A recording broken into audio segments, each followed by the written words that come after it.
السلام علیکم ورحمۃ اللہ وبرکاتہ۔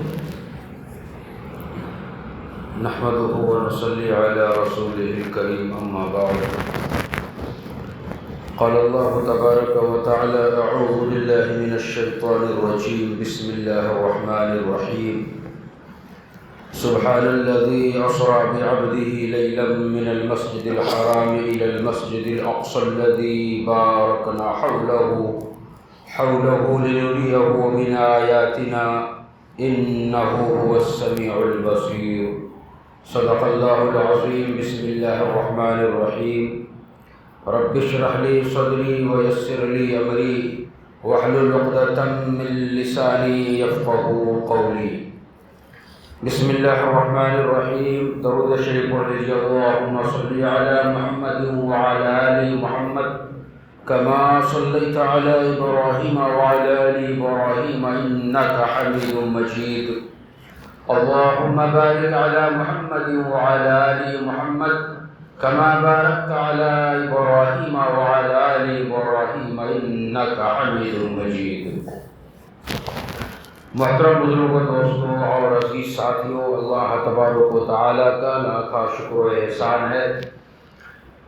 کہ اللہ تعالیٰ نے ہم سبوں کو جمعہ کا مبارک دن عطا فرمایا، اور جمعہ کی نماز ادا کرنے سے پہلے چند باتیں قرآن و حدیث کی روشنی میں سننے اور سنانے کا موقع عطا فرمایا۔ میرے دوستو، اسلامی کیلنڈر کے اعتبار سے رجب المرجب کا مہینہ چل رہا ہے، اور آج اس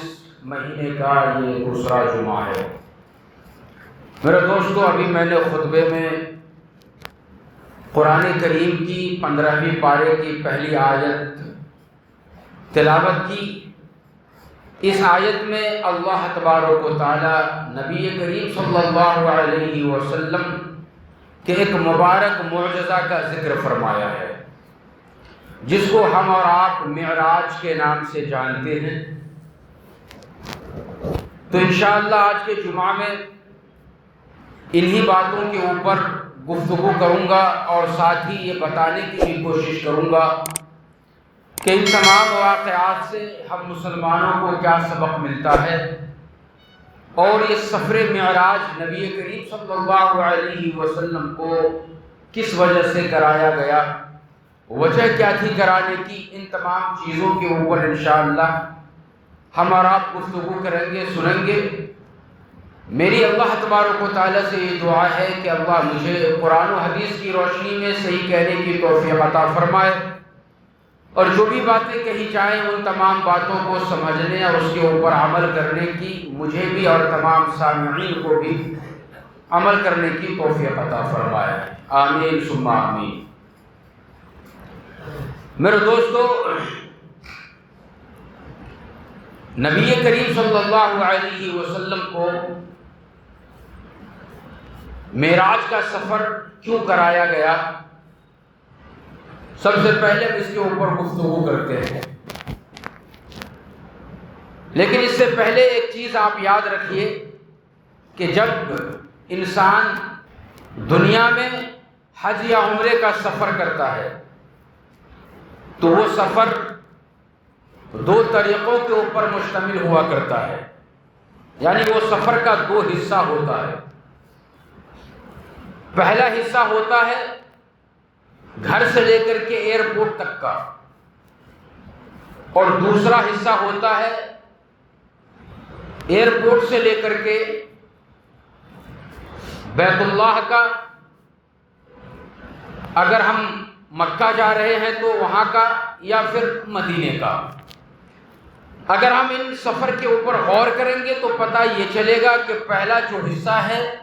اس کا سفر زمین کے اوپر چل کر کے کیا جاتا ہے، اور دوسرا جو حصہ ہے وہ سفر ہوائی جہاز کے ذریعے یعنی خلا کے اندر کیا جاتا ہے۔ میرے دوستو، نبی کریم صلی اللہ علیہ وسلم کو جب اللہ تبارک و تعالیٰ نے یہ مبارک سفر کروایا تو ان کا بھی دو حصہ تھا۔ ایک حصہ جو زمینوں پہ چل کر کے تھا، جس کی سواری اللہ تبارک و تعالیٰ نے براق کو بنایا تھا، جو حضرت جبرائیل علیہ السلام اللہ تبارک و تعالیٰ کے حکم سے جنت سے اپنے ساتھ میں لے کر کے آئے تھے، اس کی رفتار کے تعلق سے نبی کریم صلی اللہ علیہ وسلم کا ارشاد گرامی ہے کہ ان کا ایک قدم اگر اپنی جگہ جہاں کھڑا ہے وہاں ہے تو دوسرا قدم ان کا وہاں ہوتا تھا جہاں پہ ان کی نظر جایا کرتی تھی۔ ہماری اور آپ کی نظر اگر کھلے میدان کے اندر بھی رہیں گے تو ایک انسان کی نظر کتنی دور رہتی ہے۔ ابھی ہم یہاں پہ کھڑے ہیں تو سامنے روڈ کے اوپر ہماری نظر جا رہی ہے، اگر دکان و عمارت نہ ہو تو اس سے آگے بھی ہماری نظر جائے گی۔ اب وہ سواری جس کا انتظام خود اللہ تبارک و تعالیٰ نے کیا تھا اور ان کی رفتار کو اللہ تبارک و تعالیٰ نے یہی رکھا تھا کہ ایک قدم جہاں کھڑا ہے وہاں اور دوسرا قدم وہاں جہاں اس کی نظر کی انتہا ہوگی، تو اس کی نظر میں کتنی طاقت اللہ نے رکھی ہوگی اور وہ کتنا دور تک وہ دیکھتا ہوگا اور اس کو نظر آتا ہوگا۔ تو میرے دوستو، یہ زمینی سفر جو نبی کریم صلی اللہ علیہ وسلم کا ہوا، اس سفر کا ذکر اللہ تبارک و تعالیٰ نے اس آیت کے اندر بیان فرمایا ہے، سبحان الذی اسریٰ میں۔ اور اس زمینی سفر کو بیت اللہ سے لے کر کے جو بیت المقدس تک ہوا اس کو اسراء کہا جاتا ہے۔ اسراء کے معنی آتے ہیں رات میں پیدل چلنا، زمین کے اوپر چلنا، زمین کے اوپر چل کر کے جو یہ سفر ہوا تھا، اسی لیے اس کا نام اسراء رکھا گیا۔ اور بیت المقدس سے جو آسمان کا سفر ہوا اسے معراج کہا جاتا ہے۔ اب آپ اس بات کو سنیے اور سمجھیے کہ معراج کا یہ واقعہ آخر کیوں کر پیش آیا ہے۔ نبی کریم صلی اللہ علیہ وسلم کو اللہ تبارک و تعالیٰ نے معراج کا سفر کیوں کرایا، تو اس کے بارے میں مفسرین کرام، محدثین کرام اور پھر اللہ کے نبی محمد مصطفیٰ صلی اللہ علیہ وسلم یہ ارشاد فرماتے ہیں کہ نبی کریم صلی اللہ علیہ وسلم کی جو مکی زندگی تھی، وہ مکی زندگی کے اندر ہمارے اور آپ کے نبی محمد مصطفیٰ صلی اللہ علیہ وسلم مسلسل پریشانیوں کے اندر اپنی زندگی کو گزارا ہے۔ اور پریشانی صرف یہی نہیں تھی کہ کھانے پینے کی پریشانی تھی، ان تمام چیزوں کے ساتھ ساتھ پریشانی یہ تھی کہ آپ کے جو رشتہ دار تھے، آپ کے جو آس پڑوس میں رہنے والے لوگ تھے، آپ کے جو ملنے جلنے والے لوگ تھے، وہ آپ کو ستایا کرتے تھے۔ ایک بار بھوک انسان برداشت کر لے گا، اللہ نہ کرے ہمارے اوپر ایسے حالات آئیں، لیکن میرے دوستو، جب کبھی انسان کے ساتھ برا وقت آتا ہے تو وہ اسے جھیل لیتا ہے، برداشت کر لیتا ہے، صبر کر لیتا ہے، یہ سوچتے ہوئے کہ ان اللہ مع الصابرین۔ اللہ نے قرآن کریم کے اندر کہا ہے کہ اللہ صبر کرنے والوں کے ساتھ ہے۔ کھانا نہ ملے، پانی نہ ملے، نئے اور اچھے کپڑے نہ ملے، رہنے کے لیے عالیشان مکان نہ ملے، انسان صبر کرے گا اور جو ملا ہے اسی کے اوپر وہ گزارا کرے گا اور گزارا کر بھی لیتا ہے۔ لیکن اگر کسی ایسے شخص کو کوئی اپنا رشتہ دار یا پھر آس پڑوس میں رہنے والا اگر اسے کوئی دیوانہ کہنے لگ جائے، پاگل کہنے لگ جائے، اس کے راستے کے اوپر کانٹا بچھانے لگ جائے، جب وہ اللہ کی عبادت کرنے والا ہو اور وہ رکوع یا پھر سجدے میں جائے تو ان کے بدن کے اوپر اونٹ کی اوجھڑیاں لا کر کے رکھی جائیں، حالت سجدہ میں ہو تو گلے میں چادروں کا پھندا بنا کر کے جب وہ کھینچا جائے تو ایسی صورت میں انسان دل برداشتہ ہو جاتا ہے، اس غم کو بہت ہی مشکل سے برداشت کرتا ہے۔ اور اس طریقہ پر غم مکہ والوں نے علی الاعلان کھل کر کے سبھوں نے مل کر کے نبی کریم صلی اللہ علیہ وسلم کو دینا شروع کر دیا تھا کہ جب اللہ تبارک و تعالیٰ نے نبی کریم صلی اللہ علیہ وسلم کو نبی بنایا اور نبی بنانے کے بعد جب یہ حکم دیا کہ اے کملی اوڑھ کر کے سونے والے، اے چادر میں لپٹ کر کے سونے والے، اٹھیے اور اللہ کا پیغام لوگوں تک پہنچائیے۔ تو اب نبی کریم صلی اللہ علیہ وسلم نے اس زمانے کے دستور کو اپنایا تھا۔ اونچی جگہ پہ ٹھہر گئے اور ٹھہرنے کے بعد یہ اعلان کیا کہ او قبیلہ والو، او فلاں، سبھوں کو آپ نے جمع کیا۔ یہ تمام کے تمام مکہ والے اس وقت میں یہ سوچ کر کے اس پہاڑ کے ارد گرد جمع ہوئے تھے کہ یہ محمد مصطفیٰ ہے جس کو ہم نے ان کے نام سے بلانا اس واسطے گوارا نہ کیا کہ آپ صادق ہیں، آپ امین ہیں، آپ کے نام کے اوپر یہ نام اس وقت میں حاوی تھا، اس لیے صادق و امین کہہ کر کے وہ لوگ بلایا کرتے تھے۔ نبی کریم صلی اللہ علیہ وسلم کو جب پہاڑ کی بلندی پہ چڑھ کر کے آپ نے آواز دی مکہ والوں کو، تو سارے کے سارے قبیلے والے یہ کہہ کر کے جمع ہو گئے کہ مجھے صادق اور امین نے ہم سبوں کو بلایا ہے، اس واسطے چلو بڑی اہم بات یہ کہنے والے ہوں گے۔ نبی کریم صلی اللہ علیہ وسلم نے اعلان فرمایا، اپنی نبوت کا اظہار ان سبوں سے کیا۔ وہ سارے لوگ جنہوں نے ایک زبان ہو کر کے صادق و امین کہا تھا اور اسی نام سے بلایا تھا، وہ سب کے سب اسی دن سے اسی وقت سے نبی کریم صلی اللہ علیہ وسلم کے جان کے دشمن ہو گئے، جانی دشمن ہو گئے۔ اور پھر پریشانیاں مکہ کے اندر اس طریقہ پر آپ کے لیے بڑھی کہ آپ جس راستے سے جاتے، آپ کے بدن کے اوپر، گھروں کے چھت کے اوپر، بلندیوں کے اوپر چڑھ کر کے آپ کے بدن پہ گھر کا کچرا پھینکا جاتا۔ آج ہمارے گھر کے سامنے اگر کوئی کچرا لا کر کے رکھ دے تو ہم آپے سے باہر ہو جاتے ہیں۔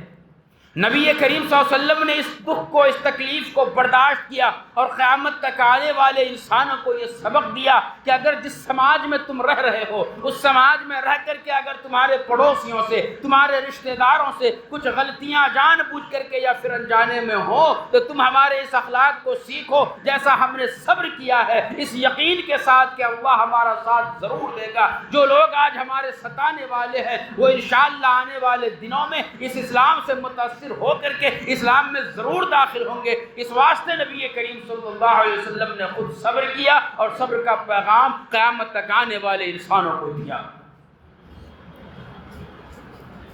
اور نبی کریم صلی اللہ علیہ وسلم جب آپ نے یہ دیکھا کہ یہ مکہ والے ہمارا مذاق اڑا رہے ہیں، باتیں نہیں سن رہے ہیں، اگر ہم کچھ کہیں تو ایسی صورت میں آگے آگے سے یہ لوگ ہمیں پاگل اور دیوانہ نعوذ باللہ کہا جانے لگا ہے اور یہ کہتے ہیں، تو آپ نے یہ سوچا کہ چلو طائف کا سفر کرتے ہیں۔ وہاں آپ گئے اس خیال سے کہ وہاں رشتہ دار لوگ رہتے تھے۔ چنانچہ وہاں پہ جانے کے بعد طائف کا وہ سفر اور وہ واقعہ بڑا ہی مشہور ہے۔ 3 نوجوان جو قبیلے کے سردار تھے، ان کے سامنے آپ نے یہ تمام باتیں رکھی، لیکن ان سبوں نے آپ کے ساتھ جو سلوک کیا، اس سلوک کو نبی کریم صلی اللہ علیہ وسلم بھی بیان کرنے کے بعد آپ رنج کا اظہار کیا کرتے تھے کہ جتنی تکلیف مجھے طائف کے سفر میں ہوا اتنی تکلیف پوری زندگی میں کہیں بھی نہیں ہوئی۔ میرے دوستو، عرب کا یہ دستور تھا کہ کوئی اجنبی کیوں نہ ہو، اگر کسی کے گھر مہمان بن جائے یا کسی محلے یا شہر کے اندر اجنبی آدمی اگر چلا جائے، تو ایسی صورت میں عرب کی مہمان نوازی بڑا ہی مشہور تھا کہ وہ بغیر کھانا کھلائے انہیں اپنے گھر سے یا اپنے شہر سے واپس نہیں آنے دیا کرتے تھے۔ محمد مصطفیٰ صلی اللہ علیہ وسلم جب طائف میں گئے،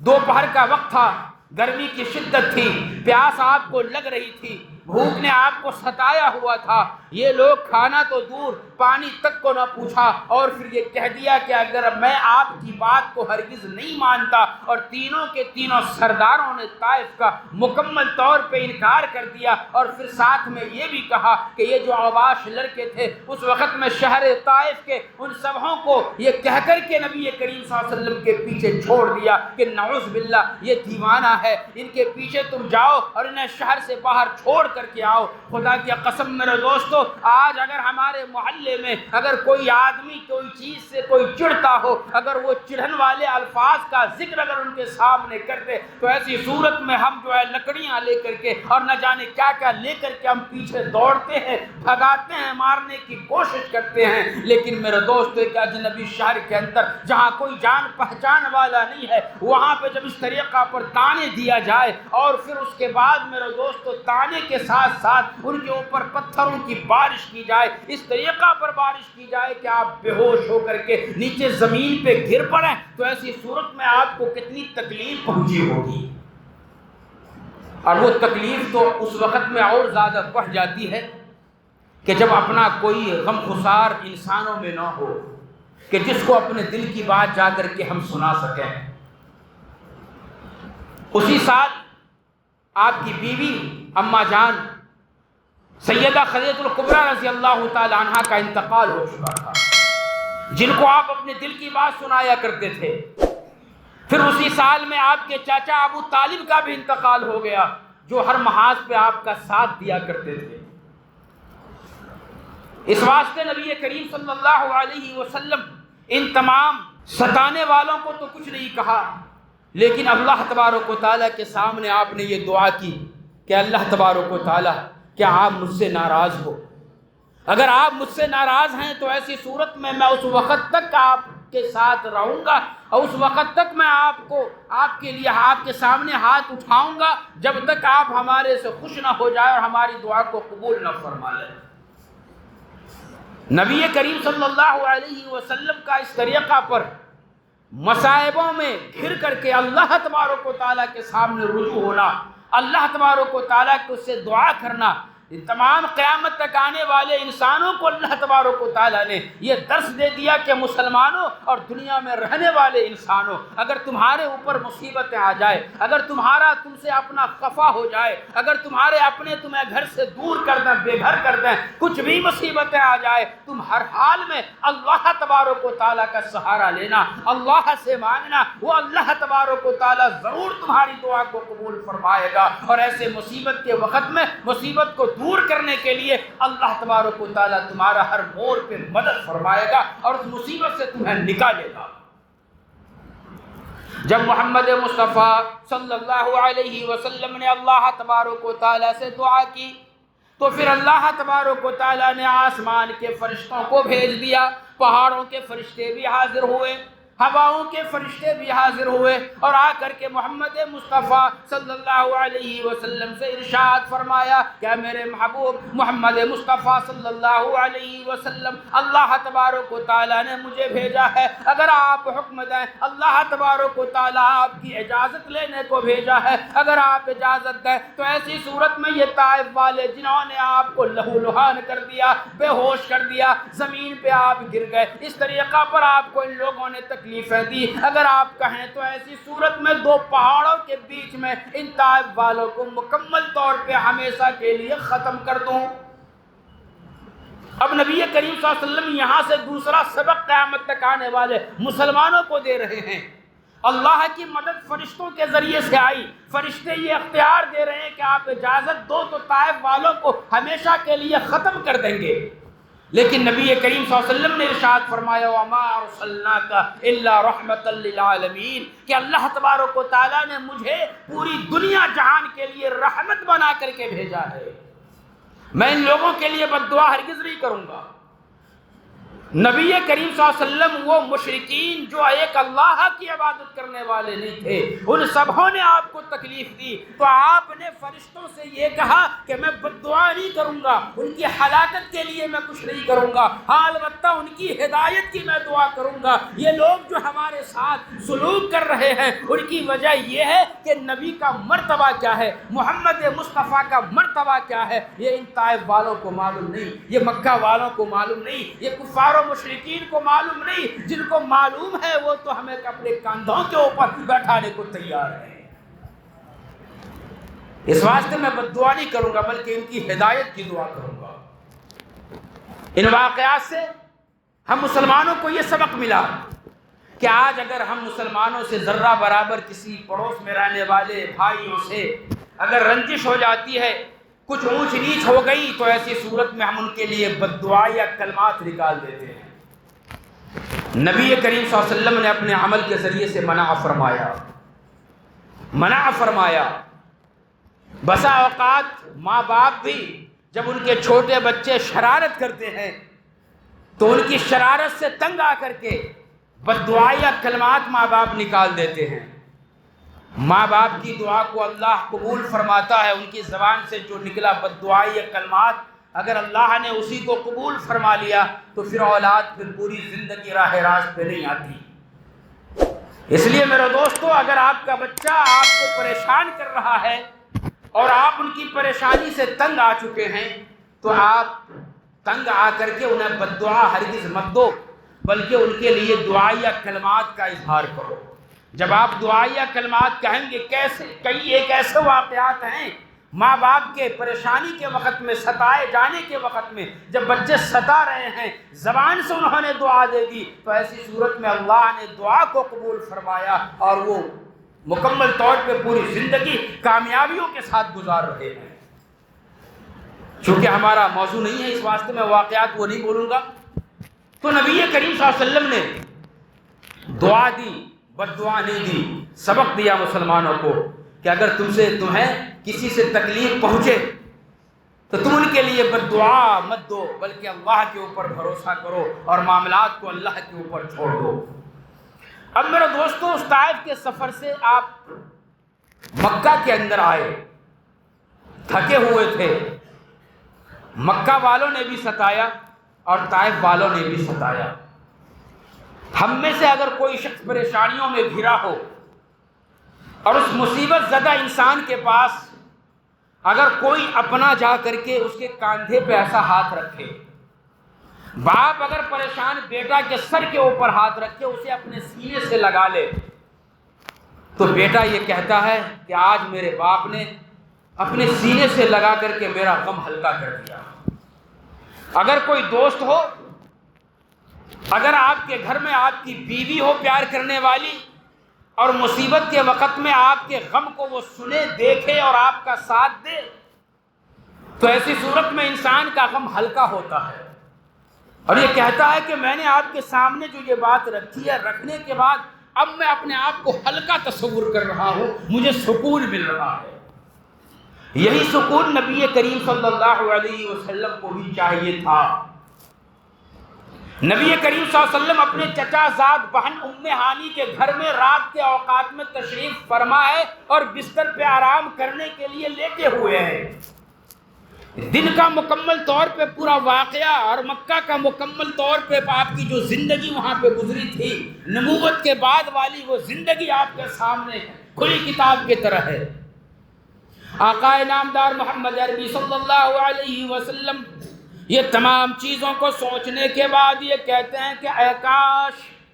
اگر آج میرا کوئی دوست اور یار ہوتا تو ایسی صورت میں میں اپنے دل کی بات اس تک رکھتا، تب جا کر کے میرا غم ہلکا ہوتا۔ اللہ تبارک و تعالیٰ کی محبت جوش میں آئی اور حضرت جبرائیل علیہ السلام سے آپ نے ارشاد فرمایا کہ اے جبرائیل، جاؤ میرے محبوب محمد مصطفیٰ کے پاس، جا کر کے میرا سلام کہنا اور یہ کہنا کہ میں